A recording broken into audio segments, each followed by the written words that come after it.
Hey everybody, Richard back with what's going to be a short supplementary video on our NSX hesitation diagnostics.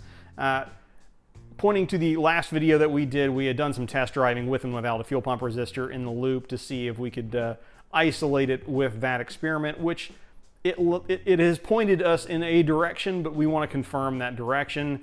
And several of you pointed out or spotted the fuel pressure gauge that's on top of the filter in our engine bay and asked me if I knew what that was doing.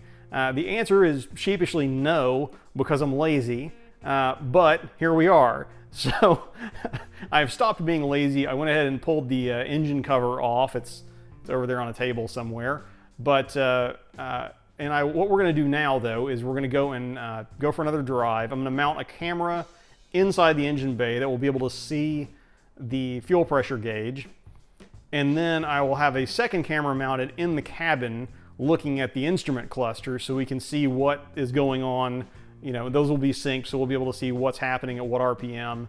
And then we're going to go out and repeat our tests. So without any further ado, I'm going to grab the cameras and let's go for another drive.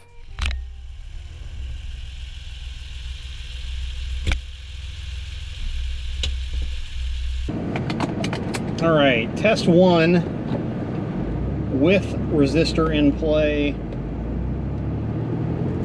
Coolant temp 170, oil temp about 150 right now. Okay, we're going to start from, again, 2000 RPM. Ready, steady.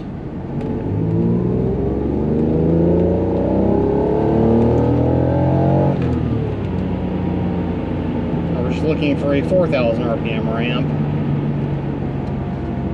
One more time. Time, this is a different part of the road, so time won't be a matter. We're just looking at fuel pressure only.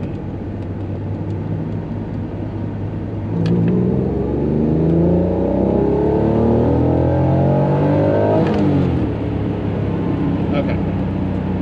It's a full run through VTEC with the new resistor in the loop. Alright, so we're going to get back to our start point. Car off, jumper wire in hand.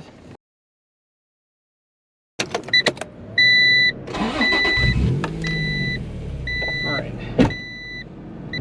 RPM and go.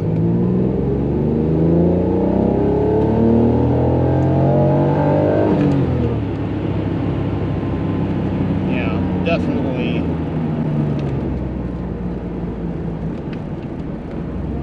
One more run this direction, and then we're going to take it to the house. All right.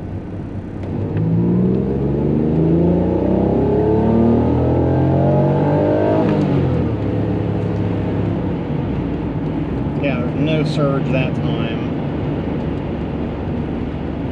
with the fuel pressure or the resistor bypassed. So back in the garage, having also taken a moment to sync up and watch the video so I can actually have opinions about it, I think I came away with three key takeaways. The first being that with the fuel pump resistor, this is a new resistor in the loop, there was definitely a very distinct jump at the appointed RPM, rough RPM range, where the fuel pressure would jump 15 odd PSI from low 40s to high 50s. You know, we were meeting whatever all of our tests were done at wide open throttle, so bear that in mind, but it was very distinct. Whereas without the resistor in the loop, it was a little bit more, it was more throttle dependent. So my throttle input was driving what was giving the fuel pressure, or what was telling the ECU to give fuel pressure. So when I went all the way to the floor of the throttle, the fuel pressure went all the way up to nearly 60 PSI, which is where it had ended up. Once it passed that RPM threshold with the resistor inline, it now went there just to begin with.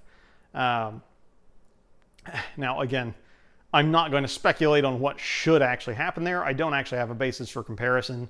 Unfortunately, Liz's car doesn't have a fuel pressure gauge on it for me to go out and compare. That would have been super, super easy. Maybe we should install one or encourage her to, but that's a story for another day. The last thing we noticed, the third thing, was that this was actually not originally part of what I was testing, but I wanted to pay attention to it anyway, is that when I turned the car off to go back and jumper the fuel pump resistor out of the loop, the fuel pressure immediately dropped to 0. Now, my understanding is that shouldn't be the case. My understanding is with a properly functioning fuel pressure regulator, it should hold pressure for some amount of time. Certainly like plurality of minutes or hours, if not days. It should retain some level of pressure and bleed down slowly versus immediately hitting the floor.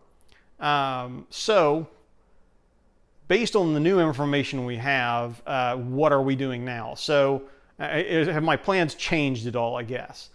In a little bit, yes. I think I'm probably going to order a rebuild kit for the fuel pressure regulator.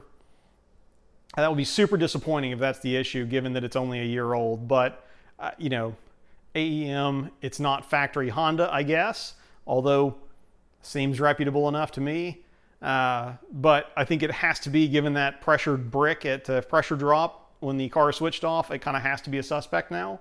But I will probably go ahead and follow through with changing the fuel pump primarily because I was honestly considering doing that anyway as a preventative measure, just given its age and mileage. And right now I have the personal bandwidth and time available to do it.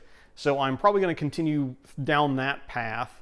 But at the same time, I also want to be equipped and supplied to address potentially the fuel pump or the fuel pressure regulator also being in question. There are a couple more things electronic-wise that I'll also be investigating, going through the troubleshooting in the manual. And I do appreciate, by the way, in particular, Joe G and Brian K in the community for pointing out some of these, either their prior experiences or they're just sharing their general encyclopedic knowledge of the NSX's electrical systems, as the case may be. Again, that's why the NSX community is awesome. I really appreciate everybody out there with the feedback and calling my laziness into question with respect to not having some fuel pressure data available in that first video. But I'm honestly, like, I'm here to learn as I'm doing this. I don't know as much as I know a lot of stuff about these cars. I don't know everything, but that's why having a community like this is awesome, because if I don't know it, somebody out there does. And there may be things that somebody out there doesn't know that I do. You take enough stuff apart and put it back together in a car, you figure things out. But that's where we're going to leave it for today. Hopefully this has been a relatively short supplemental video. We'll see when I cut it together. But more to come on this. We'll let you know how it goes. Probably go ahead and look forward to the fuel pump how-to. But until then, thanks again for watching. I'm Richard. This is Lap of the World. We'll see you guys in the next video, if not at the track.